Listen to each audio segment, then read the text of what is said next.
오늘 우리 성경 계속해서 공부해 나가도록 하겠습니다. 저 우리 3강 하기 전에 지난 시간에 우리 8번까지 제가 했고요. 19페이지 한번 보실까요? 교재.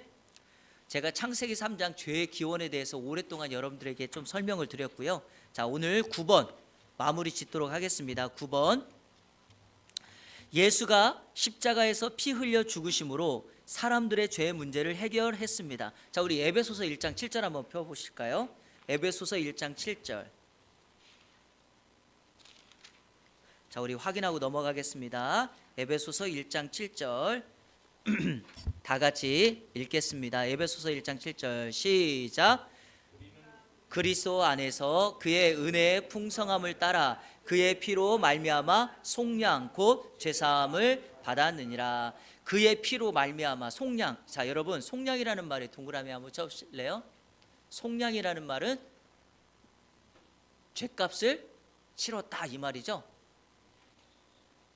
다른 데에는 구속이라고 하는 말로도 되어 있고요. 그래서 그걸 우리는 죄의 사함이다라고 말합니다. 자, 그러니까 여기 나와 있는 것처럼 예수님은 십자가에서 피 흘려 죽으심으로 사람들의 죄 문제를 해결해 줬죠. 자, 그러면 중요한 건 이겁니다. 여기서 예수님이 해결해 주신 죄에 여러분의 죄도 포함됩니까? 그렇죠? 맞습니다. 우리의 죄가 포함됩니다. 자, 그러면 그 외에 십자가의 피로 이 세상에 어떤 혜택이 베풀어졌습니까? 무슨 말이냐면 예수님의 십자가에 피 흘려 죽으심은 우리의 죄 문제뿐만 아니라 어떤 또 다른 영향을 주셨나? 자, 먼저 에베소서 2장 13, 14절. 자, 같은 성경이니까 읽겠습니다. 13, 14절 시작. 이제는 멀리 있던 너희가 그리스도 예수 안에서 그리스도의 피로 가까워졌느니라. 그는 우리의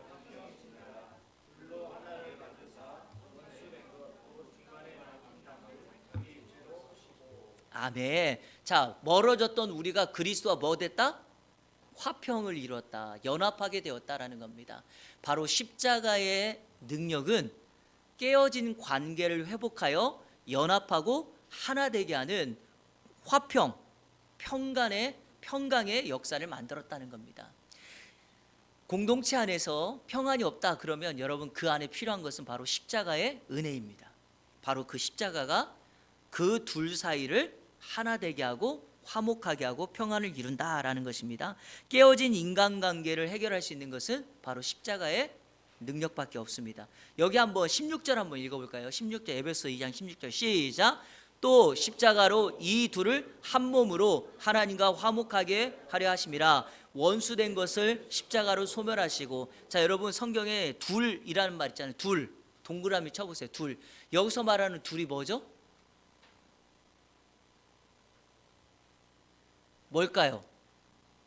오해하시면 안 돼요. 이 둘은 유대인과 이방인을 말합니다.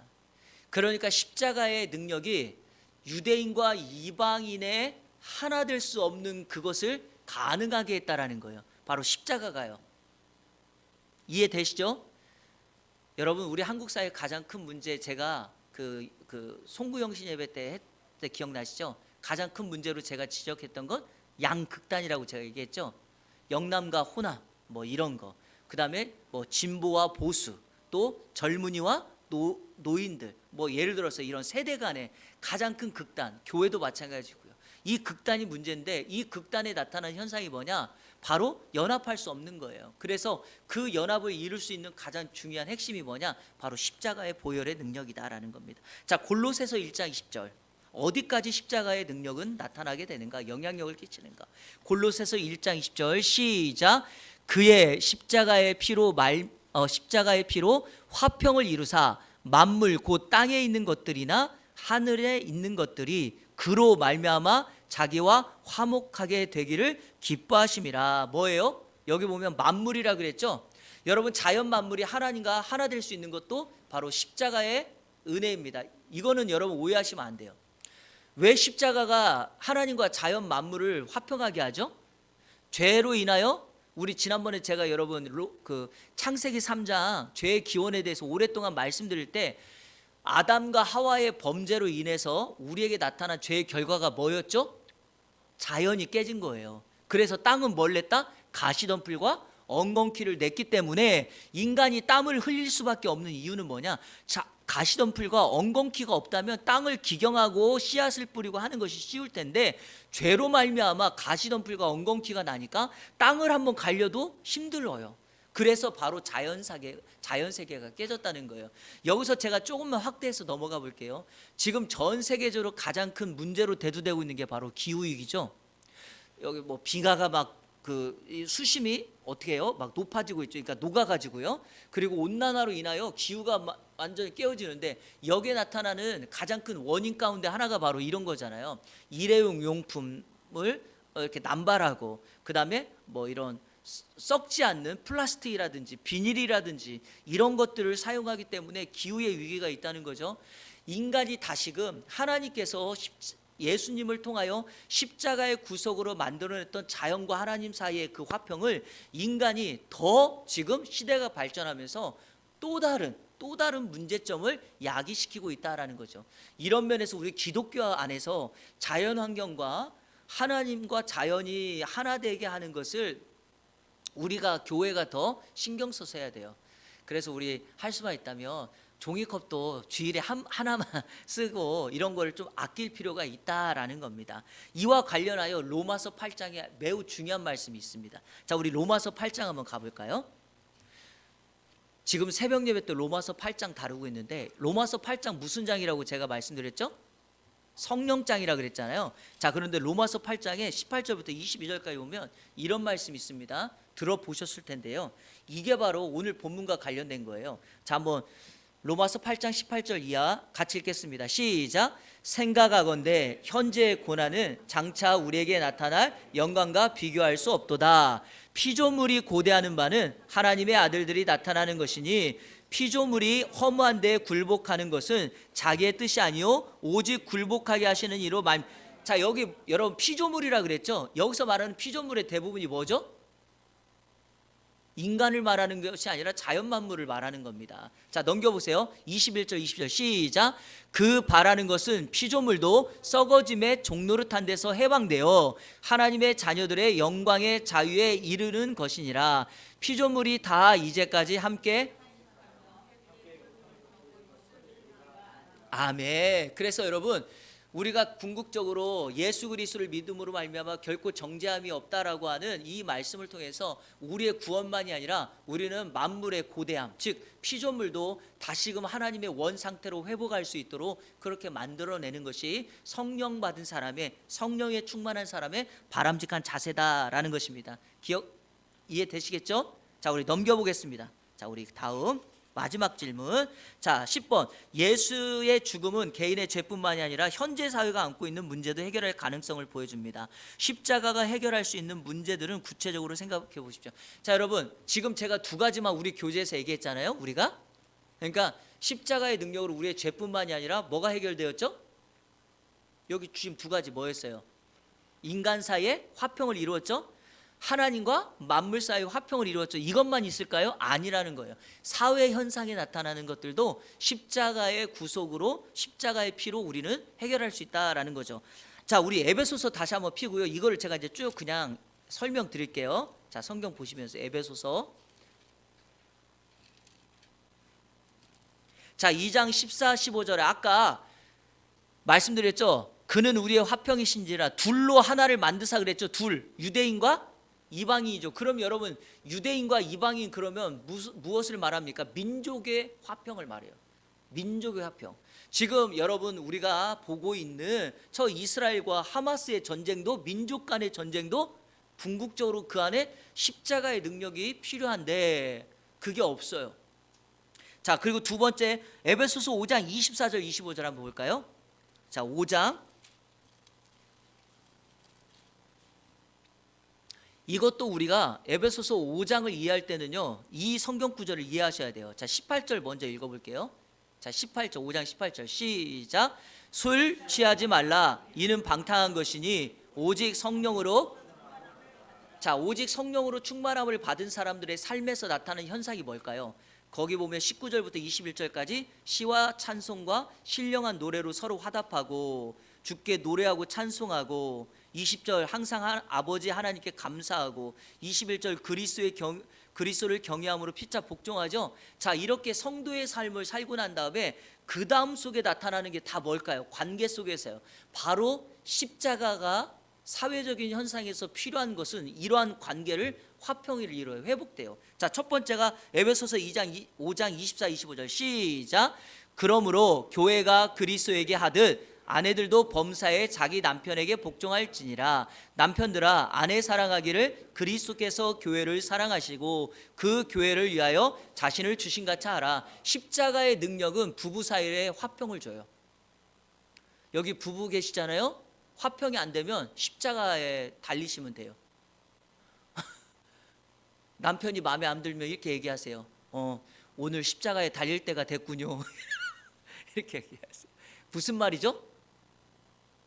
나는 죽었다, 나의 자아는 죽었다라고 하는 십자가의 은혜를 고백할 때 부부 사이에 평안이 임하게 된다.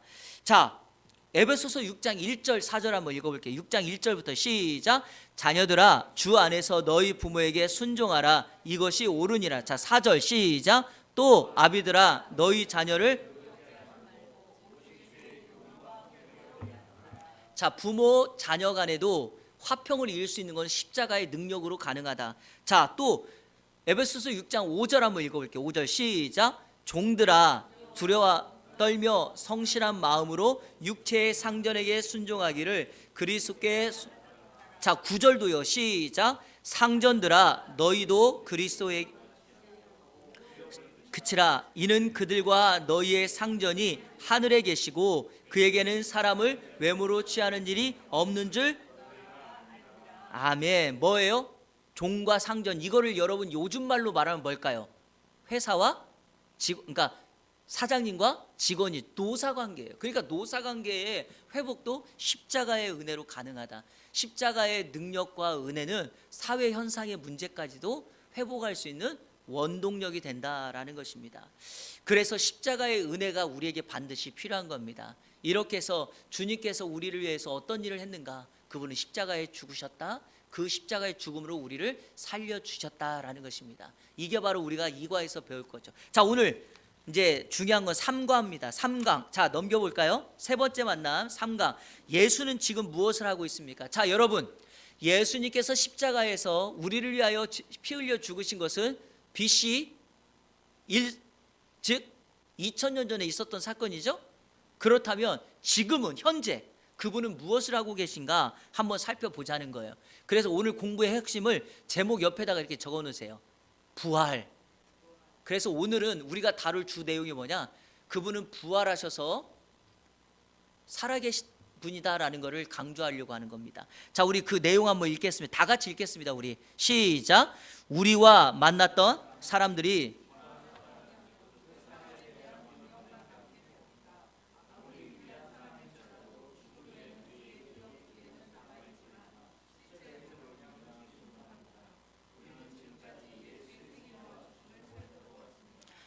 정말로 놀라운 사랑의 표현이요 고귀한 희생 정신입니다. 그러나 예수가 십자가에서 죽는 것으로 끝나 버렸다면 그는 위대한 인물로만 기억되었을 것입니다.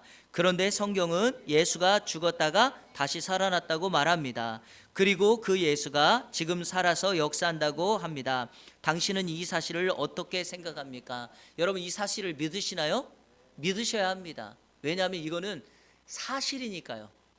만들어낸 이야기가 아니에요. 스토리 그냥 단순한 꾸며낸 이런 것이 아니라 이거는 정말 사실이에요. 자, 그 밑에 예수의 생애와 죽음에 대하여 알고 그를 높이 평가하는 사람들이 있습니다. 그러나 예수의 부활에 대해서 모른다면 예수를 제대로 알고 평가하는 것이 아닙니다. 맞아요, 여러분. 그분이 태어났고 이렇게 자랐고 이런 일들을 했고 그분은 십자가에 죽었어. 여기만 끝나면 그냥 위대한 인물이구나라고 끝나겠지만 예수님의 진짜 능력은 어디 있습니까? 그분이 지금도 살아계셔서 역사하신다라고 하는 것이 우리 기독교의 생명의 능력입니다. 자, 왜냐하면 예수의 부활은 예수 자신이 살아있을 때 예언한 것이고 또 그의 제자들이 목숨을 걸고 증거한 것이기 때문입니다. 제가 이거 전에 한번 말씀드렸지만 예수님이 자기 입으로 나는 죽었다가 살아날 것이라고 말을 했어요. 근데 자, 말을 살아생전에 했는데 그대로 이루어지지 않으면 그거 뭐가 됩니까, 여러분? 허구죠, 허구. 미치광이에요, 미치광. 그래서 CCC에서 늘 이걸 가지고 내가 하나님의 아들이다라고 하는 말이 진짜가 되려면 그분이 죽어서 십자가의 죽음으로 무덤에 머물러 끝나면 그거는 사람들을 그러니까 사기꾼으로서 사람들을 속였거나 아니면 정말 맨정신이 아니라 정신이 이상해서 미치광이처럼 말한 둘 중에 하나라고 그 CCC 복음 제시할 때 설명하잖아요. 근데 여러분 만약에 이것이 진짜라면 그러면은요. 자, 진짜라면 예수님이 말한 대로 그분이 부활하여 지금 살아 계신다면 그분이 뭐겠어요? 진짜 구원자이시잖아요. 그러면 우리의 결단은 그분께 가야죠. 왜? 거짓말이 아니고 미치광이가 아니라면 그 말씀 진리대로 그분께 나아가는 것이 가장 바람직한 인생의 삶이다라는 겁니다. 자, 그러면 한번 볼까요? 자, 이제 확인합니다. 1번 질문 읽어주세요. 시작. 자, 우리 한번 마태복음 16장 21절 다 같이 찾아서 읽겠습니다. 여러분 잘 아시는 말씀이에요. 마태복음 16장 21절.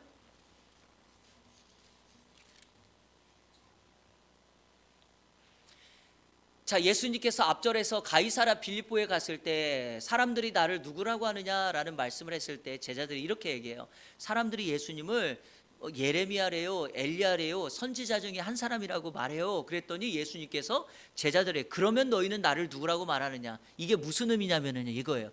너희들이 내가 너희를 불러서 나와 지금까지 이렇게 3년 동안 같이 지냈는데 너희가 나와 함께 하면서 먹고 자고 함께 했던 시간을 통해서 너희들이 볼 때 내가 말한 그대로가 이루어진 것 같냐? 내가 말한 것을 이룰 것 같냐? 이런 뉘앙스가 있는 거예요. 그러니까 예수님께서 이렇게 말합니다. 자, 우리 21절 다 같이 읽겠습니다. 시작. 이때로부터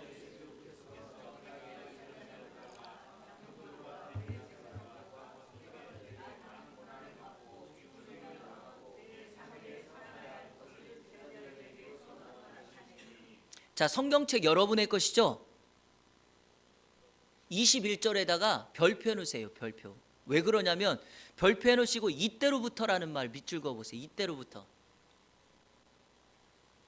복음서를 보면 예수님께서 공생애 하실 때 자기가 직접적으로 나는 이렇게 고난을 당해서 사람들에게 핍박을 당하고 십자가에 달려 죽을 것이지만 나는 3일 만에 살아날 것이야. 이거를 3번 예언하시거든요. 그러니까 이렇게 미리 말씀하시거든요. 예고. 그 첫 번째가 이 구절이에요. 16장 21절. 이때로부터 예수님께서 본질을 진짜를 말하는 거예요. 이 땅에 오셔서 지금까지, 자 보세요. 지금까지 예수님이 병자를 고치고 천국 복음을 가르치고 하는 모든 일은 바로 이 사건을 이루기 위함이에요. 십자가에 죽으시고 뭐 하려고? 부활하시는 이 사건을 그들에게 선포해야지. 왜? 이게 진짜 구원의 내용이고 구원의 복음이니까요. 그래서 이때로부터 이 일을 하셨다라는 거예요. 자, 예수님은 죽은 후에 어떤 일이 일어날 거라고 얘기했어요? 뭐라 그랬죠? 죽임을 당하시고 제3일에 살아나야 할 것. 즉 예수님은 직접 자기 입을 통해서 나 죽었다가 3일 있다가 살아날 거야 라고 말했다는 것입니다. 자, 여러분 예수님의 부활은 어떤 부활입니까? 육체적인 부활이죠. 맞습니다. 육체적인 부활이에요. 이거를 알아야 돼요. 근데 이게 지금 첫 번째 말씀이라 그랬잖아요. 이 말을 들었던 제자들은 이 말씀을 깨달았을까요? 깨닫지 못했을까요? 못 깨달았어요. 이거를 성경이 증거하는 게 하나가 있어요. 우리 요한복음 2장을 한번 보세요. 이거 한번 확인하고 성경 우리 공부니까 한번 확인하고 넘어갈게요.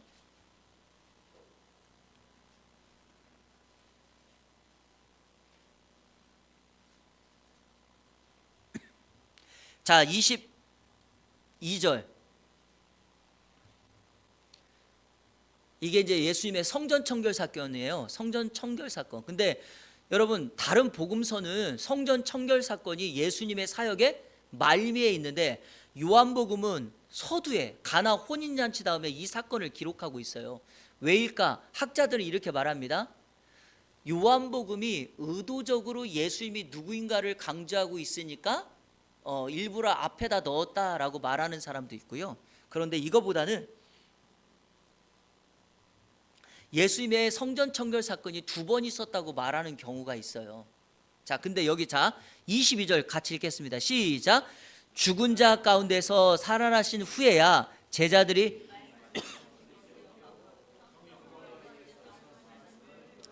자, 죽은 자 가운데서 살아나신 후에 부활하신 후에야 제자들이 이 말씀하신 것을 기억하고, 이 말은 무슨 말이에요? 예수님의 사역 초기에 어떤 말을 해도 내가 죽었다가 살아난다 이렇게 말을 해도 제자들이 뭐 했다는 거죠? 믿지 못했다, 깨닫지 못했다 이 말입니다. 자, 그러니까 예수님이 죽었다가 3일 만에 살아날 것이다 라고 말했어요. 자, 2번, 성경은 예수가 자신이 예언했던 대로 다시 살아났다고 전하고 있습니다. 부활한 예수를 어떤 사람들이 보았습니까? 자, 고린도전서 15장 펴보세요.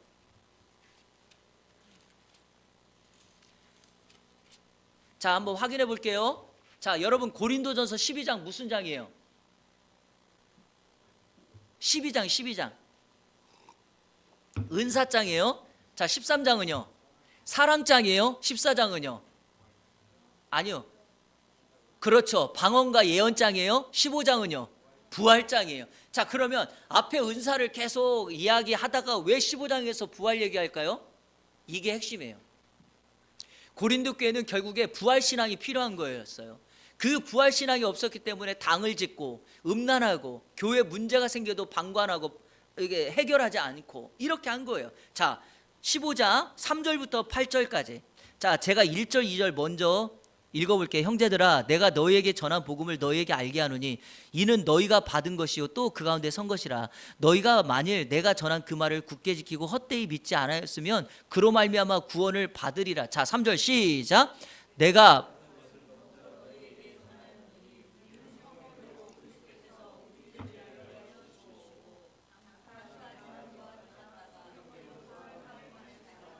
자, 여기까지 읽고 제가 먼저 한 가지 설명드릴게요. 자, 여기 보세요. 성경대로 그리스도께서 죽어요, 십자가에. 그리고 뭐 하세요? 그 다음 뭐예요? 죄를 죽었다가 뭐예요? 아니, 여기 4절 장사 무덤에 들어갔다가 그 다음에 뭐라고 돼 있어요? 성경대로 사흘 만에 다시 살아났다. 자, 그리고 난 다음에 뭐라고 해요? 사람들에게 보이셨다. 자, 여러분 성경대로는 2군데만 붙어 있죠? 어디에만 붙어 있죠? 성경대로는 죽으셨고 그 다음에 살아났다는 말에 붙어 있어요. 여러분 장사 지냈다는 말과 보이셨다는 말에는 왜 성경대로가 안 붙어 있나요?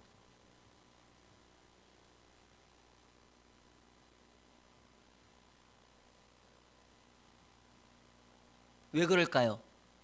이거는 그냥 앞에 거에 나타나는 결과이기 때문에 그런 거예요. 자, 죽음의 결과가 뭐예요? 저 사람 죽었어요. 그게 뭐예요? 무덤이 있는 거예요. 무덤. 그죠? 자, 그 사람이 살아났어요. 그 결과가 뭐예요? 그냥 살아있는 거예요. 그러니까 여기에는 성경대로가 안 붙어 있어요. 자, 두 번째, 성경대로의 뜻은 뭘까요? 성경의 예수님의 죽음은 구약에 예언된 말씀이 성취된 거고, 성경대로 예수님이 부활했다는 거는 이미 예수님이 성경에 이미 앞서서 예고했다, 예언했다는 말이, 그게 성경대로 그대로 이루어졌다라는 거예요. 자, 그렇게 해서 예수님이 살아나셨는데 사람들에게 보이셨는데, 자, 5절부터 쭉 읽습니다. 시작. 게바에게 보이시고, 게바 누구예요? 베드로. 12제자에게. 자, 6절. 그 후에 500의 형제에게 일시에 보이셨고, 그 중에 지금까지 대다수는 살아있고 어떤 사람들은 잠들었고, 그 후에 야고보에게 보이셨으며 그 후에 모든 사도에게와. 자, 7절에 야고보가 누굴까요? 예수님의 동생, 형제 야고보입니다. 이 야고보가 바로 누구죠? 맞습니다. 야고보서의 저자이고 예루살렘 교회 평신도 수장이 되었던 사람이 바로 이 야고보예요. 우리가 잘 알고 있는 뭐예요? 누구예요? 낙탐으로 기도의 사람이 바로 이 야고보입니다.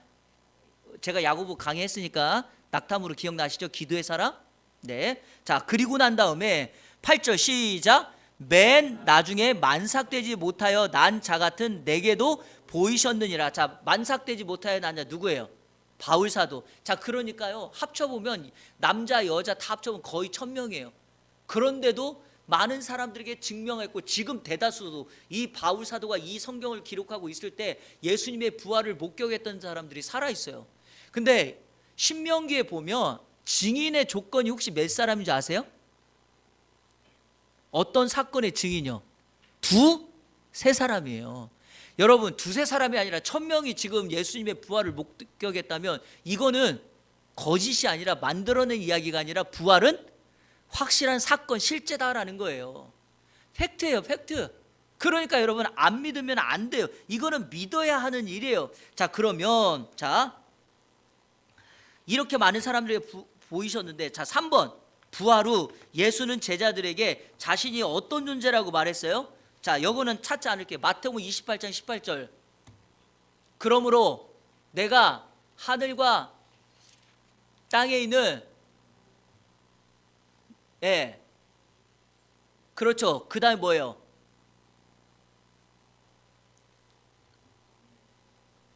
하늘과 땅의 모든 권세를 가지고 있는 분, 그게 누구예요? 부활하신 예수님이죠. 마태복음 28장은 예수님이 부활하신 상태에서 하늘로 뭐 하시기 전에, 승천하기 전에 내가 하늘과 땅의 모든 권세를 가졌다라고 말하잖아요. 하늘과 땅의 모든 권세를 가진 분이 바로 부활하신 예수님이에요. 예수님이 이런 존재예요. 자, 그 다음 보세요. 자, 넘겨보세요. 사도 바울은 부활한 예수가 어떤 분이라고 선언했어요? 자, 로마서 1장 4절. 자, 로마서 펴보세요.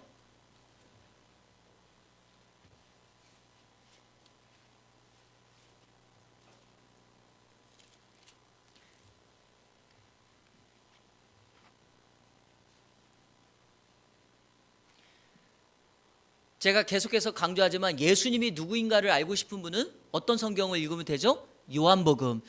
구원의 교리가 무엇인가를 정확하게 알고 싶은 분은 로마서를 읽으시면 된다라고 말씀드렸죠. 그래서 로마서는 시작부터 3절에 그러니까 2절에 이 복음은 하나님이 선지자들로 통하여 그의 아들에 관하여 성경에 미리 약속하신 것이다. 여기서 아들이 누굽니까? 예수 그리스도. 자, 그 아들을 3절에 이렇게 소개합니다. 그 아들에 관하여 말하면 육신으로는 다윗의 혈통에서 나셨다. 예수님의 육신적인 그 출생 신분을 말하죠. 그런데 4절 성결의 영으로는 자 뭐예요? 죽은 자 가운데서 부활하사 능력으로 하나님의 아들로 선포되셨으니 그분이 예수 그리스도라는 거예요. 이 성경을 잘못 해석하시면 이렇게 해석할 수 있어요. 아, 예수님이 부활을 했기 때문에 그분이 하나님의 아들이구나. 그러면 부활하기 전에는, 이전에는 하나님의 아들이 아니었는가? 아닙니다. 이 말을 오해하시면 안 되는 게 뭐냐? 예수님의 부활은 그가 이전에도 하나님의 아들이라는 것을 성경 곳곳에서 말하고 있지만, 부활 사건을 통해서 세상 모든 사람들에게 보이신 확증에 불과하다는 거예요. 이해되시죠? 무슨 말인지 제 의도 이해하셨어요? 네, 부활 때문에 하나님의 아들이 된 것이 아니라, 부활은 이미 기존에도 하나님의 아들, 그냥 예수님은 하나님의 아들이시지만 부활 사건을 통해서 세상 만물에게 자신이 하나님의 아들이라는 것을 확증해 준 거예요. 보여준 거예요. 그거를 표현한 겁니다. 그래서 예수님은 완전한 인간이고 예수님은 완전한 하나님이세요. 자, 여러분 이렇게 반절 나눠가지고 오른쪽은 하나님, 왼쪽은 인간 아니에요. 그렇게 말하면 이단이에요. 자, 또요. 자, 그 중국의 그 이렇게 고개 확 돌리면 가면 바뀌는 거 뭐라고 하죠? 무슨 쇼죠 그거? 그거 있잖아요. 자, 그러면 예수님이 갑자기 눈 두 번 딱딱 감았다가 뜨면 하나님 상태. 그래서 막 기적을 행하시고, 또 눈 두 번 딱딱 감았다 뜨면 또 인간이 되어서 배고프시고 시장하시고 또 잠도 주무시고 이렇게 하는 거 아니에요.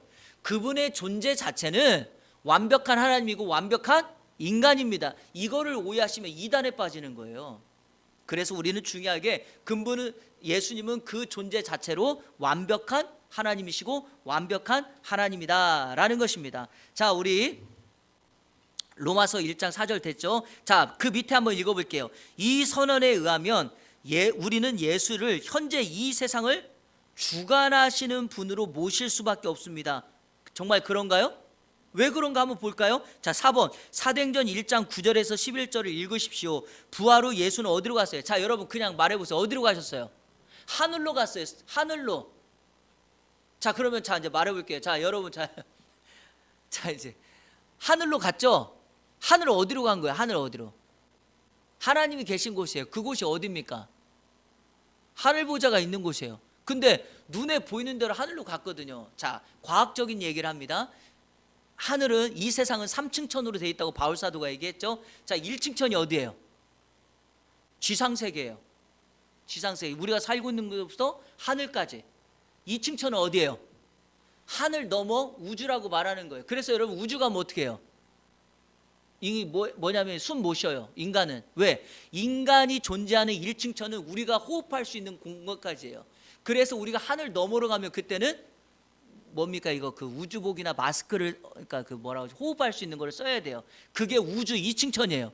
3층 천이 뭐예요? 바울이 자기는 3층 천에 갔다 왔다. 이게 뭐냐면 천국 갔다 왔다는 거거든요. 그러면 3층 천이 어디예요? 바로 우리 주님이 가신 그곳 천국이에요. 아버지가 계신 곳이에요. 이해되셨죠? 거기로 가신 거예요. 근데 예수님이 가시면서 뭐라고 했어요? 내가 너희들이 본 그대로 때가 되면 다시 오실 것이라고 약속하신 거예요. 자, 그러면 자 이제 그 다음 됐어요. 4번 하늘로 가셨어요. 자, 5번 에베소서 1장 20절부터 23절. 자, 찾아보세요. 에베소서. 여러분, 제가 한 가지 강조해드리고 싶은 게 뭐냐면, 신앙생활하는 동안에 이 에베소서 1장 20절부터 23절까지는 반드시 여러분들이 기억하고 있어야 될 말씀이에요. 매우 중요한 말씀이에요.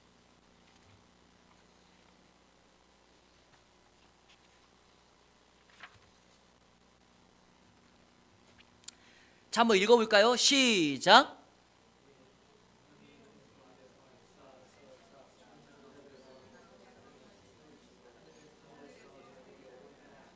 자, 밑줄 그으세요. 하늘에서 자기의 어디 앉히자? 자, 그러면 예수님이 하늘로 승천하셔서 어디에 지금 계세요? 하나님의 보좌 우편. 자, 여기 딱 됐네요. 자, 여러분 저를 한번 보세요. 여기가 지금 하나님의 자리라면 우편은 여기죠. 여기에 뭐 하고 계세요? 앉으사. 근데 자, 제가 이거 그 스데반 설교할 때 말씀드렸는데, 성경에 보면 예수님이 보좌 우편에 서 계신 때가 있어요. 와, 이거 제가 외부 설교 가면 항상 1번으로 한 설교가 이거거든요. 이거예요. 예. 근데 하나님이 예수님이 하나님 보좌 우편에 서 계신 경우가 하나가 있어요. 스데반이 돌 맞아 죽을 때 예수님께서 서 계세요. 왜 그랬을까요? 스데반이 초대교회 7 집사님이죠. 스데반 뜻이 뭔지 아세요? 혹시 스테파노스? 면류관이라는 뜻이에요. 면류, 크라운. 자신의 면류관을 가지고 있고 자신의 면류관을 삶 속에 새기고 있는 그 사람이 돌에 맞아 죽는 것을 우리 예수님이 그냥 볼 수 없었던 거예요. 그래서 제가 설교할 때 이게 이제 외부 설교니까 성도들을 좀 감동시켜야 되잖아요. 그래서 제가 이렇게 합니다. 우리 예수님이 그 자리에 멈춰 설 수가 없어서 그 자리에서 벌떡 일어나셨습니다. 이렇게 하거든요. 우리 주님이 정말 벌떡 일어나신 거예요. 이유가 하나가 있어요. 자, 스데반이 돌 맞아 죽을 때 스데반이 마지막으로 했던 게 하나가 있어요. 주여, 기도해요. 저들의 죄를 그들에게 돌리지 마시고 용서해달라고 그래요. 그리고 두 번째 한 번 더 기도해요. 아버지요, 내 영혼을 받아주옵소서. 이 기도 어디서 들어보셨어요? 예수님의 십자가 위에서 7번 기도 중에 2개를 스데반이 한 거예요. 그래서 스데반의 별명이 뭐죠?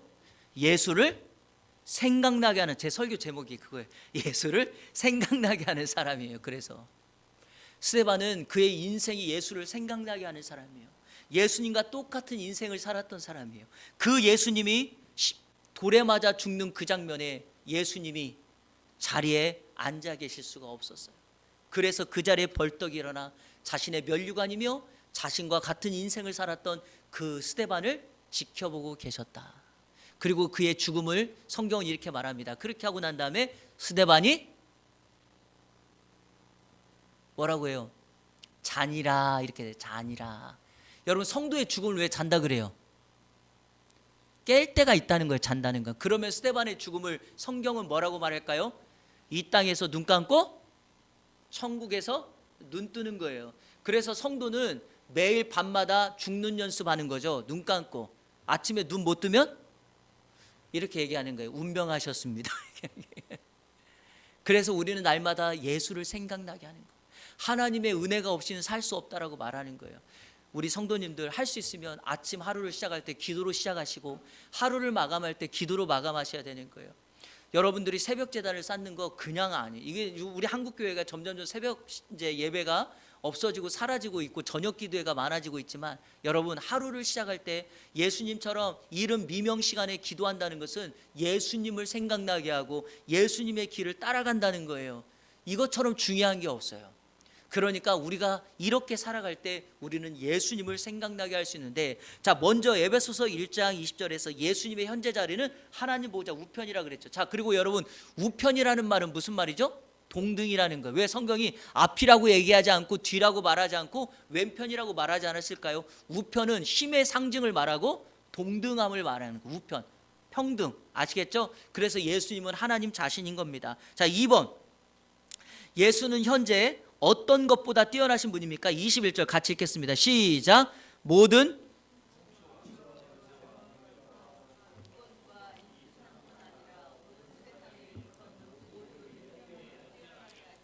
혹시 여러분 그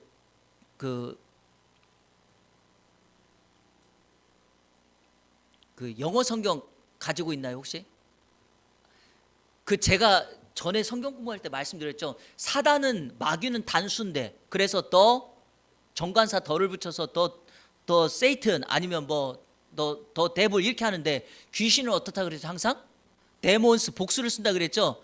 이 말씀 똑같은 통치와 권세와 능력과 주권, 이 똑같은 것이 어디 나오냐면 영적 전투를 말하는 권세 잡은 자들과 하는 그 에베소서 6장이 나오거든요. 그러니까 예수님은, 여기 질문이 뭐죠? 어떤 것보다 뛰어난 분일까? 그럼 뭐예요? 첫 번째, 세상의 사단, 마귀보다, 영적 세력보다 우리 예수님은 뛰어난 분이에요. 자 그리고 두 번째, 여기 뭐라 그랬어요? 여기 그 하반절에 오는 세상에 일컫는 모든 이름 위에, 그러니까 모든 권세자보다 뛰어나신 분이 예수 그리스도다.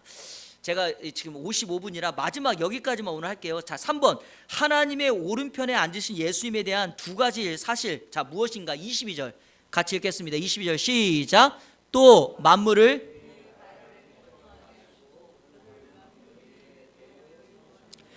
자 밑줄 그으세요. 만물을 그의 발 아래 복종하게, 거기다 밑줄 긋고요. 여러분이 뭐 여기 이제 교재에도 적으시면 되고 성경에 한다면 거기다 넘버링 1이라고 달고요. 두 번째, 만물 위의 교회의 머리로, 자 이거를 밑줄 긋고 2라고 다르세요. 자 그러면 자 설명합니다. 만물을 그의 발 아래 복종하게 한다는 말은 예수님이 하나님 보좌 우편에서 뭐하고 계시는 거죠? 온 세상을 통치하고 다스리고 계신다라는 거예요. 제가 이거 한번 보여드릴 테니까 이제 제가 이제 여기 이제 화면에 가릴 수 있는데, 자 하나님 보좌 우편이라고 했죠. 보좌 우편. 자 보좌, 하나님 이제 예수님의 보좌가 있죠. 이렇게 앉으면, 자 하늘에서 이렇게 앉으면 예수님이 앉아 있는 발 밑에는 뭐죠? 세상이죠. 만물이죠. 그래서 발로 짓밟고 있는 것처럼 설명을 한 거예요. 그거는 무슨 의미입니까? 그 자리에 앉아 있는 분이 그 세상을 다스린다는 거예요. 그래서 우리 고전 영화 보면 항상 왕의 자리가 어떻죠? 크고 높죠. 그게 무엇을 상징하는 겁니까? 그 왕의 보좌 밑에 다 엎드려 있는 거는 왕이 발로 그 사람들과 그 나라를 통치하고 있다는 걸 상징하기 위해서. 그래서 이 표현은 뭐냐면, 예수님이 하나님 보좌 우편에서 온 만물을 통치하시고 다스리는 주권자라는 것을 우리에게 보여주고, 두 번째, 이게 더 중요한 거예요. 교회의 머리, 교회 주인이세요. 이게 우리한테는 더 여러분 실질적으로 다가오지 않습니까? 마태복음 16장에서만 예수님이 교회를 세웠기 때문에 교회 주인이 아니라, 성경은 분명히 지금도 그분의 생명값을, 피값을 지불하고 교회가 세웠다고 사도행전에서 말하고 있지만, 그분은 여전히 하나님 보좌 우편에서 교회 주인으로, 교회 머리로 교회를 다스리고 있어요. 제가 정말 개척하면서 도전받고 위로받는 것은 늘 여러분에게 강조하지만 이거예요. 교회는 목사가 이끌어가는 게 아니라 예수님이 지키시고 책임지신다는 거예요. 이게 바로 성경적인 원리예요. 그러니까 아무리 뛰어난 사람이 있더라도 그 사람의 능력이 뭐 발휘는 되겠죠. 하지만 교회는 그런 곳이 아니에요. 교회는 주인 되신 예수님이 교회를 지키시고 보호하시고 책임질 거예요. 그러니까 절대로 인간적인 방법이나 인간적인 요소를 거기에 개입하면 안 돼요. 철저하게 하나님의 은혜와 하나님의 뜻과 성경에 따라서 더디 가더라도 그 방법을 쫓아가는 것이 가장 바람직한 방법이에요. 말씀을 맺으면서 오늘 여러분에게 이 교재 오른쪽에 빈자리 있죠? 자, 그럼 마지막 질문은 여기에 없으니까 제가 여러분에게 말씀드릴게요. 그러면 자, 여러분, 예수님께서 하나님 보좌 우편에서 앉아서 지금 현재 세상을 통치하시고 교회의 머리로 있으시다고 했는데, 그분이 하늘로 올라가신 이유 첫 번째, 이곳에서 통치하시기 위함이고, 두 번째, 예수님이 하늘로 올라가신 이유가 요한복음 14, 15, 16장에 뭐 때문이라고 그러죠? 예수님이 가셔야지 누구를 보내시니까, 보혜사를 보내시니까 예수님은 승천하신 거예요. 자, 그리고 세 번째, 예수님이 여전히 하나님의 보좌 우편에 앉아 계셔서 세상을 통치하면서 있다는 것은 여러분 무슨 의미를 우리에게 약속을 이제 이루고자 함입니까? 이 세상에 다시 오시겠다고 통치하면서 뭐 하고 계신 거죠? 준비하고 기다리고 계신 거예요. 그래서 그분은 여전히 살아계셔서 세상 만물을 통치하시며 우리에게 보내신 보혜사 성령님과 늘 동행하게 하시고, 그분의 때가 되면, 아버지의 때가 되면 예수 그리스도께서 이 세상에 오셔서 심판주로 오셔서 세상을 심판하시고, 우리 믿는 자들에게는 하나님께서 왕노릇하시는 그분과 함께 왕노릇하도록 천국 상급으로 갚아주시고, 그때 예수 그리스도를 믿지 않는 사람은 둘째 사망으로 지옥의 영원한 불못이 있는 지옥으로 가게 하시고, 그 일을 주님께서 이루시게 하여 현재도 살아계셔서 하나님 보좌 우편에 있다라는 거죠. 그래서 오늘 그분이 지금 무엇을 하시는가? 하나님 보좌 우편에 승천하셔서 앉아 계신다. 여기까지 오늘 말씀을 나눈 겁니다. 한 주간 우리 예수님 살아계신 그분을 인정하시고 부활의 주님, 부활의 첫 열매가 되어 주신 예수 그리스도 그분을 따라가는 저와 여러분의 삶이 되시기를 축복합니다.